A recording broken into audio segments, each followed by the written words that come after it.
नमस्कार दोस्तों, मैं पर आप सभी का स्वागत करता हूं। अभी आपको मैंने इससे पहले किसका मानव मस्तिष्क का या ब्रेन का या हम कह सकते हैं कि तंत्रिका तंत्र का पहला पार्ट मैंने आपको बता दिया है। ये उसका दूसरा पार्ट है ना। इसमें आपको मैं और ज़्यादा इन्फॉर्मेशन देने की कोशिश करूंगा और अच्छे से अच्छे क्वेश्चन जो प्रीवियस ईयर में आए हैं इन क्वेश्चनों को आप ध्यान से देखें, अंत तक वीडियो को देखें। तो हम स्टार्ट करते हैं हमारा पहला क्वेश्चन। ठीक है, आज का पहला क्वेश्चन क्या है? प्रणालियों मतलब जीवों में है ना तंत्रिका अति विशिष्ट प्रकार की कोशिकाओं से बनती है। मतलब वो कहने का मतलब है कि जो जीव होते हैं उनमें तंत्रिका क्या होती है? एक विशिष्ट प्रकार की कोशिका से बनता है, जिसे कहते हैं मतलब उस कोशिका का नाम पूछ रहा है कि उस कोशिका को हम क्या कहते हैं। तो यहाँ पर है न्यूरॉन्स, म्यूकस कोशिका, हेपेटिक कोशिका या नेफ्रॉन, है ना। तो देखो यहाँ पर जो तंत्रिका कोशिका होती है ना, उसी को हम क्या कहते हैं यहाँ पर? न्यूरॉन्स। क्या कहते हैं? न्यूरॉन्स, है ना। तो जो तंत्रिका तंत्र होता है उसके विशिष्ट या फिर हम कह सकते हैं इसका एक दूसरे टाइप के क्वेश्चन, उसे कहते हैं तंत्रिका तंत्र की संरचनात्मक और क्रियात्मक इकाई क्या होती है? तो क्या होता है वो? न्यूरॉन्स। क्या होता है? न्यूरॉन्स। ठीक है, अभी मैं न्यूरॉन्स को आपको डायग्राम भी बताऊंगा आगे वाले क्वेश्चन में, तो आपको पता चल जाएगा न्यूरॉन्स किसे कहते हैं। उसको भी हम अलग अलग भाग होते हैं ना, ठीक है, एक्सॉन, डेंड्रॉइड, है ना, उसके बीच वाले भाग होते हैं। अब अगला जो यहाँ पर है म्यूकस कोशिका। ये जो म्यूकस कोशिका होती है ये किसका निर्माण करती है? म्यूकस का। जैसे हमारे गले में और नाक में क्या होती है? म्यूकस कोशिका, है ना। तो जब हमारे सर्दी लग जाती है तो जो म्यूकस निकलता है वही क्या होता है? म्यूकस, है ना। ऐसा करके निकालते हैं चिपचिपा वो। तो म्यूकस तो हमारे कहाँ पर है? नाक या गले में पाई जाती है, तो ये तो गलत हो गया। हेपेटिक कोशिकाएं, हेपेटिक कोशिकाएं कहाँ होती है? ये हमारे लीवर की कोशिकाओं को, है ना, जो लीवर जिन कोशिकाओं से मिलकर बना होता है उसको कहते हैं हम क्या? हेपेटिक कोशिकाएं। और नेफ्रॉन, नेफ्रॉन क्या होती है? जिस प्रकार तंत्रिका तंत्र की संरचनात्मक और क्रियात्मक इकाई क्या है? न्यूरॉन, उसी प्रकार किडनी की संरचनात्मक और क्रियात्मक इकाई क्या होती है? यहाँ पर नेफ्रॉन। तो इसका सही आंसर आपको कौन सा लग रहा है? न्यूरॉन। ठीक है, याद रखना, ये क्वेश्चन बहुत बार पूछा गया है। अगला क्वेश्चन न्यूरॉन, है ना, तंत्रिका तंत्र की। देखो अगला क्वेश्चन वही है, क्या हो गया, है ना, क्रियात्मक इकाई कहा जाता है ना। वापस वही क्वेश्चन जो अभी मैंने पढ़ाया था, जो बताया वही आ गया, है ना, तंत्रिका तंत्र की क्रियात्मक इकाई। क्योंकि ये क्वेश्चन बहुत बार पूछते हैं, सिंपल सिंपल से होते हैं, है ना। तो न्यूरॉन्सों को तंत्रिका तंत्र की क्या कहते हैं? हम क्रियात्मक और संरचनात्मक इकाई कहते हैं। तो ये किसके लिए यहाँ पर दिया गया है ना। तो देखो जो यहाँ पर ये जो सभी ऑप्शन दे रहे हैं ये ऑप्शन सभी के सभी क्या है? गलत है। ये कोई भाग नहीं, ये क्या सभी के सबसे ऑप्शन किसके हैं? ये अग्र मस्तिष्क के भाग हैं, है ना, अग्र मस्तिष्क के भाग हैं, सेरिब्रम के भाग, है ना। उसमें देखो ये सेरिब्रम है ना, जो चार ऑप्शन यहाँ पर दिए गए ये किसके भाग है?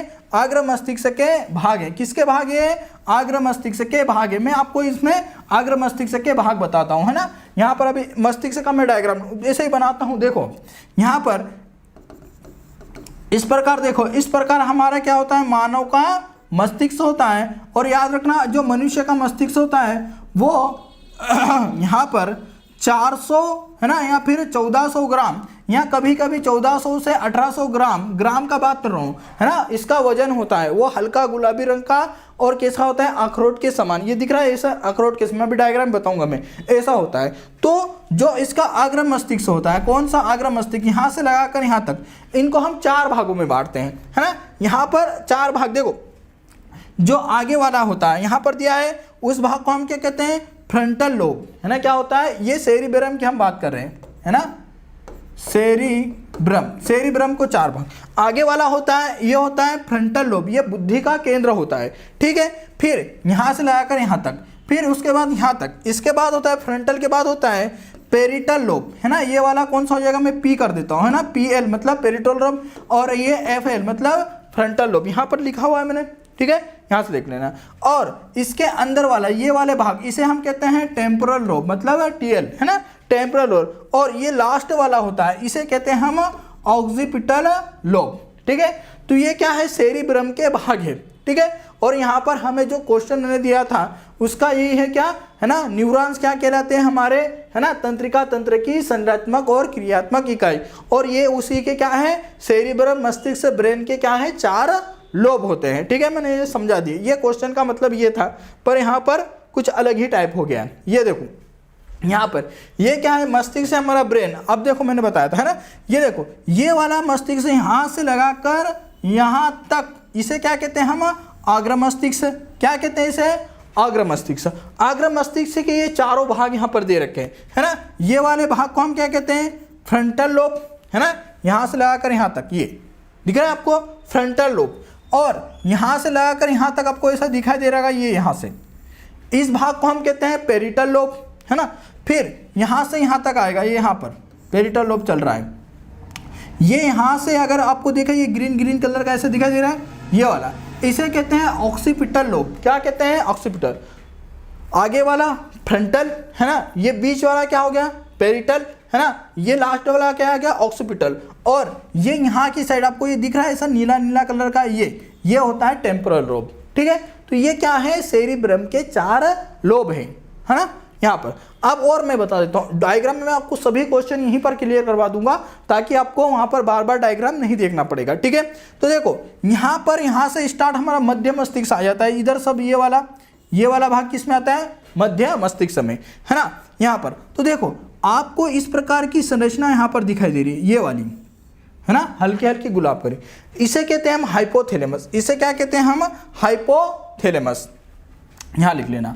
और इसके ऊपर की साइड होता है, यहाँ पर इसके ऊपर की साइड वो होता है थैलेमस। यहाँ लिख देता हूँ, ये क्या है, यहाँ से ऊपर वाला थैलेमस, और इसके नीचे वाला क्या है, हाइपोथैलेमस, है ना, थैलेमस और हाइपोथैलेमस, है ना, ये होते हैं। अब आगे हम जाते हैं पश्चिम मस्तिष्क में। पश्चिम मस्तिष्क में आपको यहाँ पर दिख रहा है, ये है कार्पिरा कॉर्जिमेना, है ना, क्या है, कार्पिरा कॉर्जिमेना। और यहाँ पर ये आपको दिखा रहा है, इसे कहते हैं हम पॉन्स कहते हैं, इसे क्या कहते हैं, पेंस। और ये आपको दिख रहा है यहाँ पर, ये वाला यहाँ से लगाकर यहाँ तक, इसे कहते हैं हम सेरिबेलम। क्या कहते हैं, सेरिबेलम। ये हमारे क्या करता है, शरीर का संतुलन, है ना, अगले वीडियो में मैंने बताया, ये शरीर का संतुलन बनाता है ना। ये क्या करता है हमारे, है ना, हृदय मतलब जो क्या आती है, श्वसन दर, उसको कौन सा, पॉन्स कंट्रोल करता है। ठीक है, और ये क्या करेगा, हमारा शरीर का संतुलन बनाता है। हाइपोथैलेमस और थैलेमस, थैलेमस हमारे क्या होता है, बुद्धि का केंद्र होता है, चतुराई का केंद्र, सोचने समझने से। हाइपोथैलेमस क्या करता है, हमारे शरीर का ताप नियंत्रित करता है ना, बीपी को नियंत्रित करता है, हार्ट बीट को नियंत्रित करता है ना। तो ये किसका होता है, थैलेमस का काम। ठीक है, तो अभी क्वेश्चन आगे लूंगा मैं, सभी क्वेश्चन आ रखे हैं, तो थोड़ा ये डायग्राम को देख लो, आपको समझ। देखो अगला क्वेश्चन, हमारे मस्तिष्क में मेरु रज्जु मतलब रीढ़ की हड्डी की बात कर रहा है, मेरु रज्जु को रीढ़ की हड्डी कहते हैं, कि चारों ओर, है ना, सुरक्षात्मक एक परत होती है, उस परत को क्या कहते हैं, जो रीढ़ की हड्डी होती है ना। हमारे शरीर में रीढ़ की हड्डी इस प्रकार की होती है, देखो ये मैं बनाता हूँ, इस प्रकार की रीढ़ की हड्डी होती है ना। ये वाली यहाँ से लगाकर यहाँ तक ऐसे क्या रहती है, बहुत सारे ऐसे साथ, ये जो रीढ़ की हड्डी होती है इनको कहते हैं सर्वाइकल या ग्रीवा, है ना, ग्रीवा बोन या सर्वाइकल बोलते हैं, साथ होती है। और इसके ऊपर वाली जो हड्डियाँ होती है उसे कहते हैं हम एटलस। क्या कहते हैं उसे, एटलस, है ना। ये हमारी गर्दन को घूमने में मदद करती है, और किससे जुड़ी होती है, गर्दन और नीचे रीढ़ की हड्डी से। फिर इसके बाद यहाँ से लगाकर यहाँ तक, है ना, क्या होती है, 12 हड्डियाँ होती है, उनको हम कहते हैं वक्षीय हड्डियाँ। क्या कहते हैं, वक्षीय बोन्स या वक्षीय हड्डियाँ। ठीक है, यहाँ पर थोरेसिक बोन। अब यहाँ पर देखो थोरेसिक बोन, ये कितनी होती है, हमारी जितनी पसलियाँ होती है उतनी होती, 12 होती है। ये 12 पसलियाँ पीछे से किससे जुड़ी होती है, रीढ़ की हड्डियों से, किससे, वक्षीय हड्डियों से। फिर इसके बाद यहाँ पर आती है लंबर बोन, है ना, ये होती है 5। फिर नीचे आती है त्रिक आती है, ये भी 5 होती है। और नीचे आती है यहाँ पर, है ना, यहाँ पर नीचे ये पूंछ होती है, ये कितनी होती है, 4। तो ये क्या होती है, रीढ़ की हड्डी, है ना। अब यहाँ पर पूछा है, वो रीढ़ की हड्डी को चारों ओर से जो घेरे रहती है ना, हमारे किसको, मस्तिष्क को, है ना, मेरु रज्जु को चारों ओर से, मतलब हमारे ब्रेन को और किसको, मेरु रज्जु को चारों ओर से जो घेरी रहती है, उस झिल्ली का नाम क्या है ना। तो देखो अभी तुमको ये तो मैंने बता दिया। अब इसको चारों ओर से एक घेरी झिल्ली रहती है, सेम टू सेम इसके जैसे ही, है ना, सेम टू सेम इसके जैसे ही क्या होता है हमारा ब्रेन, है ना। ये मैं ब्रेन छोटा बनाता हूँ, अभी आगे मैंने लिया था यहाँ पर, ये ब्रेन। इस ब्रेन के चारों ओर क्या होती है, एक झिल्ली होती है, और वो झिल्ली भी कैसी होती है, है ना 3 परत की होती है, वो झिल्ली भी क्या होती है 3 परत की। अभी देखो पिछले मैं आपको डायग्राम बताता हूँ, यहाँ पर ये जो ब्रेन दिख रहा है आपको, ये इस ब्रेन के चारों ओर यहाँ पर चारों ओर क्या रहती है, एक झिल्ली रहती है। उस झिल्ली को हम मेनिंजस झिल्ली कहते हैं। क्या कहते हैं, मेनिंजस झिल्ली। यहाँ पर है क्या है, मेनिंजस झिल्ली। तो इसका आंसर क्या है, मेनिंजस।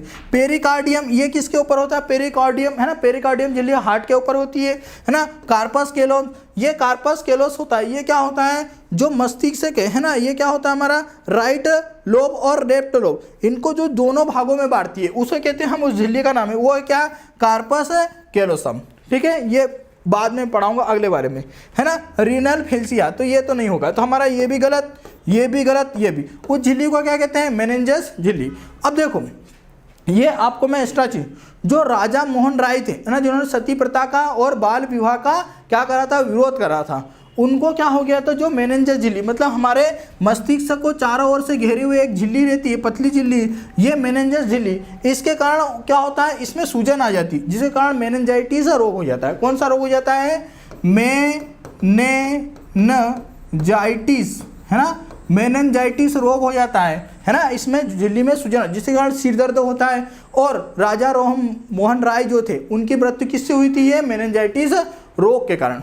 अब ये जो झिल्ली होती है ना, कौन सी होती है, मेनिंजस झिल्ली, ये भी 3 भागों में बटी होती है। देखो ये ब्रेन को चारों ओर से कवर करती है, उसको बाहरी आघातों से सुरक्षा प्रदान करती है। ठीक है, यहाँ पर तो इसको मैं आपको बताता हूँ कि जो मेनिंजस झिल्ली, इसको मैं मिटा देता हूँ। रीढ़ की हड्डी आपने देख ली होगी कैसी होती है रीढ़ की हड्डी, है ना, इसको मैं मिटा देता हूँ। ठीक है, इसके बाद रीढ़ की हड्डी के मिटाने के बाद मैं आपको क्या पढ़ाऊंगा, ये जो मेनिंजस झिल्ली है इसके मैं 3 भागों में बांटा। देखो अब इस मेनिंजस झिल्ली को अगर मैं जूम करके दूँ, है ना, मतलब थोड़ा बड़ा कर दूँ, जूम कर दूँ, तो ये कैसे दिखाई देती है। देखो ये क्या है, मेनिंजस झिल्ली, 3 परत इसकी होती है। कितनी होती है, 3 परत, है ना। इसके तीनों परतों में देखो, यहाँ पर ये हम पहली परत लेते हैं, ये मैंने क्या ले ली, पहली परत, है ना। यहाँ पर ऐसे मैं क्या ले लूँ, दूसरी परत, है ना, ये दूसरी परत ले ली मैंने। ठीक है, ऐसे मैं क्या ले लूँ, तीसरी परत ले लूँ। ठीक है, ये तीसरी परत मैंने ले ली। ये 3 परतों की क्या होती है, मेनिंजाइटिस झिल्ली बनी होती है। जो इसकी, है ना, पहली परत होती है, ये वाली पहली परत, वो तंतुमय ऊतकों की बनी होती है। किसकी बनी होती है, तंतुमय ऊतकों की बनी होती है। और इसको हम कहते हैं ड्यूरामेटर। क्या कहते हैं, ड्यूरामेटर। क्या कहते हैं, ड्यूरा, है ना, मेटर। क्या कहते हैं यहाँ पर, ड्यूरामेटर झिल्ली, है ना, ड्यूरामेटर। ये कैसी होती है, तंतुमय। फिर इसके बीच वाली, ये थोड़ी क्या होती है, कठोर होती है। इसके बीच वाली, है ना, ये इस प्रकार की क्या होती है, झिल्ली के समान होती है ना, झिल्ली के समान। इसे हम कहते हैं एरेक्नाइड। क्या कहते हैं, एरेक्नाइड। यहाँ पर लिख लेना, एरेक्नाइड, है ना। क्या कहते हैं, एरेक्नाइड, एरेक्नाइड, है ना, यहाँ पर। और इसकी जो लास्ट वाली झिल्ली होती है, इसे कहते हैं पायामेटर। क्या कहते हैं, पायामेटर। ठीक है, 3 झिल्ली। तो मेनिंजाइटिस झिल्ली मस्तिष्क को चारों ओर से घेर रखती है। इसकी जो बाहरी झिल्ली होती है उसे कहते हैं ड्यूरामेटर, है ना, ये दिख रहा होगा, ये ड्यूरामेटर, है ना। ये क्या होता है, एरेक्नाइड होती है। ये क्या होती है, पायामेटर। लास्ट वाली क्या है, ये पायामेटर। 3 झिल्लियों से। फिर इसके नीचे भी एक क्या होता है, लिक्विड भरा रहता है, जिसे कहते हैं हम सेरिब्रोस्पाइनल फ्लूइड या सेरिब्रोस्पाइनल लिक्विड कहते हैं, है ना। ये भी क्या करते हैं, पानी। देखो हमारा जो मस्तिष्क से ऊपर, है ना, 4 कितनी होगी यहाँ पर, है ना, 8 हड्डियाँ, जिसे हम क्रेनियम कपाल। फिर उस हड्डियों के नीचे क्या होती है ना, मेनिंजाइटिस झिल्ली। और इस मेनिंजाइटिस झिल्ली के नीचे क्या होता है, जो पानी लिक्विड भरा रहता है, जिसे सेरिब्रोस्पाइनल लिक्विड कहते हैं या फ्लूइड कहते हैं, है ना। ये क्या करता है, इतने बाद फिर हमारा क्या स्थित होता है, ब्रेन। इतनी सुरक्षा हमारे होती है। ठीक है, समझ में आया होगा। अब हम अगले क्वेश्चन पे चलते हैं, है ना। इसका आंसर आपको आ गया होगा। अगला क्वेश्चन, एक एक्सॉन के कोशिका द्रव्य को क्या कहते हैं, है ना। अभी मैं आपको एक्सॉन का भी यहाँ पर अगले डायग्राम लूंगा, फिर उसमें बताऊंगा कि एक्सॉन का, है ना, ये वाला देखो, ये दिख रहा है ना, यहाँ पर ये किसका है, तंत्रिका कोशिका का, नर्व सेल का डायग्राम है। इसमें आपको दिख रहा है ये वाला पीछे वाला भाग, इसे हम क्या कहते हैं, एक्सॉन कहते हैं। ये पीछे वाला भाग, इसे क्या कहते हैं हम, एक्सॉन कहते हैं। इस एक्सॉन का वो द्रव्य, मतलब यहाँ पर एक क्या होता है, लिक्विड होता है। उस लिक्विड के बारे में पूछ रहा है। ठीक है, तो उस लिक्विड के बारे में पूछ रहा है, तो उस लिक्विड को क्या कहते हैं हम, है ना, न्यूरोप्लाज्म कहते हैं। सार्कोलेमा कहते हैं, न्यूरोरोलेमा कहते हैं, या फिर एक्सोप्लाज्मा, है ना। तो यहाँ पर क्या पूछ रहा है वो, है ना, जो एक्सॉन होता है, तो एक्सॉन से जो उसमें लिक्विड पाया जाता है, मैंने अभी बताया डायग्राम में, जो लिक्विड पाया उसे क्या कहते हैं हम, एक्सोप्लाज्म। क्या कहते हैं, एक्सोप्लाज्म। जो एक्सॉन के अंदर जो लिक्विड होता है ना, अभी डायग्राम देखो, ये इसके अंदर जो लिक्विड भरा रहता है, इस लिक्विड को क्या कहते हैं हम, एक्सोप्लाज्म, है ना, क्या कहते हैं, एक्सोप्लाज्म। ठीक है, अगला क्वेश्चन लेते हैं हम। मनुष्य में, है ना, यहां पर ये याद रखना, सोमेटोसेंसरी, है ना, सेंसरी का मतलब होता है किसी भी, है ना, जैसे सेंस ऑर्गन, जैसे हमारे आंख, हाथ, त्वचा, है ना, कान, ये क्या है, सेंस ऑर्गन में है। तो वो क्या बोल रहा है, सोमेटोसेंसरी, है ना, रिसेप्टरी का पता लगाने के लिए, है ना, कौन सा ऑर्गन, मतलब सोमेटोसेंसरी रिसेप्टरी के लिए कौन सा इसमें से आएगा, स्वाद के लिए होता है, गंध के लिए, स्पर्श के लिए, या श्रवण। तो देखो, जो सोमेटोसेंसरी होता है वो हमारी होती है त्वचा, क्या होती है, त्वचा, स्किन, है ना, वो इचे। तो उसको हम क्या करते हैं, किसी चीज को स्पर्श मतलब टच करके, है ना। देखो हम मतलब जैसे तुम्हें क्या होता है, अगर हम क्या होता है आग के पास जाते हैं तो हमें पता चल जाता है कि आग है, गर्मी लगती है ना, या किसी गर्म चीज को, मतलब गर्म है, जैसे तवा हो गया या कुछ भी, तो उसको हमें पता है कि छू के ही पता लग जाता है। या ठंडी चीज को, बर्फ पे हाथ लगाने में ठंड है, मतलब हमारी आंख बंद हो पर भी हम भी प्रहार कर लेते हैं, उसे क्या कहते हैं हम, सोमेटोसेंसरी। और इसको हम क्या कहते हैं, टच करने से पता लग जाता है। ठीक है, तो इसका आपको आंसर पता चला गया, इसका क्या आएगा, स्पर्श करना। मनुष्य में सबसे छोटी, है ना, और सबसे लंबी कपालीय तंत्रिका क्रम में कौन से, एक तो सबसे छोटी पूछ रहा है ना, सबसे छोटी कौन सी होती है, कपाली तंत्रिका, और सबसे लंबी। देखो यहाँ पर है वेगनस, है ना, यहाँ पर है टोके, वेगनस तो लंबी होती है ना, तो इसलिए ये वाला गलत हो जाएगा। श्रवण, है ना, यहाँ पर श्रवण और वेगनस, देखो यहाँ पर श्रवण तो ये तो गलत हो जाएगा, पर वेगनस सही है। ठीक है, अब वेगनस और श्रवण, तो आप यहां पर देखो, जो वेगनस है ये हमारे शरीर की सबसे छोटी क्या होती है, कपाली तंत्र, वेगनस, और श्रवण मतलब सुनने वाली, है ना, ये क्या होती है, हमारी सबसे लंबी कपालीय तंत्रिका। तो इसका सही आंसर क्या हो जाएगा, सी वाला, वेगनस और श्रवण, श्रवण मतलब सुनने वाला। ठीक है, तो इसका सही आंसर क्या होगा, सबसे छोटी कौन सी है, वेगनस, और सबसे लंबी कौन सी है, श्रवण, सुनने वाली। ठीक है, तो इसका भी आपको समझ में आएगा। ये क्वेश्चन बहुत, है ना, अच्छे क्वेश्चन है, हर किसी से ये क्वेश्चन बनते नहीं, इसलिए इस क्वेश्चन को 3-4 बार देखे, अच्छे से पढ़े, कहीं लिख ले, है ना। ये आपको मैंने ये सब प्रीवियस ईयर में क्वेश्चन है वही लिए गए हैं ना, कोई ऐसे फालतू क्वेश्चन नहीं है। अगला क्वेश्चन लेता हूँ मैं। अगला क्वेश्चन देखना यहाँ पर, निम्न, है ना, निम्न में से कौन, है ना, कौन देखने, सुनने और बोलने, मतलब जो अभी बोलने की प्रक्रिया को, और याददाश्त मतलब याद रखने, कुशिकाग्रत मतलब हमारे इंटेलिजेंस की, भावनाओं को मतलब रोना गाना, है ना, ये सब भावनाओं, और विचारों को जो सोच विचार करते हैं उनको, है ना, का स्थल है ना, कौन है जो हमारी भावनाओं को सोचने समझने के लिए, तो हमारे शरीर में कौन सा ऐसा अंग जो हमें सोचने समझने, रोने के लिए, गाने के लिए, सबके लिए, सुनने के लिए, कौन है, ब्रेन। इसीलिए हमारे शरीर का क्या कहता है, ये सेंटर पॉइंट होता है। हमारा पूरा का पूरी शरीर किससे कंट्रोल होता है, मस्तिष्क से, ब्रेन से होता है। ठीक है, तो यहाँ पर किडनी तो गलत हो जाएगी, हृदय, है ना, एक तो मतलब सिंपल वाला क्वेश्चन पूछा था, तो इसका सही आंसर क्या आ जाएगा, मस्तिष्क। अगर मस्तिष्क में भी ये लिया जाए तो जो हमारे भावना, कुशाग्रता, याद रखना, है ना, ये इसके बोलने के, इनमें क्या हो जाता है ना, इसके अगर हो जाता तो थैलेमस हो जाता है। ठीक है, अगर स्पेशल पूछता, पर यहाँ पर इसने ब्रेन का पूछ लिया, है ना। तो जो सोचने समझने, है ना, सुनने के लिए, सबके लिए हमारे पूरे शरीर का कंट्रोल कौन करता है, ब्रेन करता है। कौन करता है, ब्रेन करता है। ठीक है, आगे चलते हैं अगले क्वेश्चन पर। निम्नलिखित में से, है ना, निम्नलिखित में से मनुष्य में दृष्टि, और दृष्टि मतलब देखना, श्रवण मतलब सुनना, है ना, सजगता, शक्ति के नियंत्रित करता है, मतलब हमारे देखने सुनने को कौन नियंत्रित करता है, कौन कंट्रोल करता है। ठीक है, उसके बारे में वो पूछ रहा है, तो उसके बारे में यहाँ पर आपको मैं बताऊंगा। ठीक है, तो आप इस, है ना, जैसे बीच बीच में अगर आप लोग वीडियो को लाइक, शेयर और सब्सक्राइब भी करा करें, है ना, सुनते सुनते वीडियो को,